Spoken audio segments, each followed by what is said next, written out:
Жаштык командасынын чабуулчу оюнчусу Эшмуратов. Эшмурат, ассаламу алейкум. Assalamu alaikum. Эшмурат, бүгүнкү финал тууралуу. Final жакшы болот. Эми чет элдер күчтүү команда экен. Ушул убакка чейин чыгып келди ар кайсы командалар. Аларга ийгилик. Жакшы күчтүү команда экен. Жакшы оюн болду. Ушул турнирде эң күчтүү атаандаш кайсы команда болду силерге? Бизге эми муну слаб экен дей албайбыз. Эми баардыгы эле күчтүү экен. Баары эле мыкты даярданып келиптир. Командалар күчөнүп баары жакшы ойноду. Жеңил атаандаш болбоду го дейм. Баардыгы эле оор.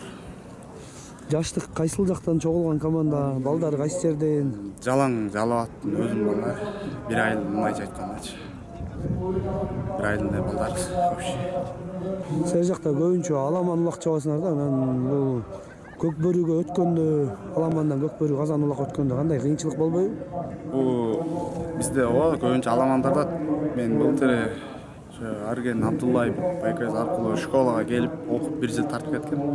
Ошон аркылуу көп нерсеге, ийгиликтерге жетишип, билбеген билип, үйрөнүп, анан бул жакка келип ошо школадагы байкелерге да рахмат. Байке, Сагын байке, Аяк байке, ошолор деле мен ушул деңгээлге чейин чыгарышты, үйрөтүштү. Ушу мен дододон барып кошулганда эле сени үйрөтөм деп Берек байке мен ушул деңгээлге чейин үйрөттү.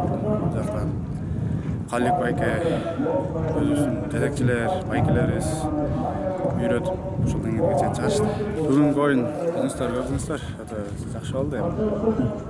Мынча ири эсепти утабызды ойлогонум эле, бирок Кудайдан келип, иши сүрүшүп кетти, балдар менен жакшы оюн жүргүзүп алдык. Ушундай болуп калды. Силер көбүнчө кайсыл жакка басым кылдыңар? Тактика түзгөндө, четиндин деле буга чейинки оюндарын көрүп келдиңер. Биз көбүнчө ошо жер алсак эле турабыз деп келгенбиз. Жерге иштейбиз, ортодон эле алып берсек болду деп элечи. Ошол жака бүт баарыбыз өзүбүз ишибизди так аткарсак жеңиш болот деп ушинтип эле чыктык. Кыргыз элибизге рахмат, ушунча оюн өткөрүп берген байкелерибизге, ушинтип көкбөрүн өнүктүрө берсин. Кыла берсин. Бул эми улуттук оюнубуз бизденчи. Бул оюнду таштап койсок да болбойт. Рахмат ушул байкелерге, ушунчалык өткөргөн, биздин ушу жетекчилерге, ушунчалык бизди алып келди, канчалык спонсорлорго. Баарына рахмат.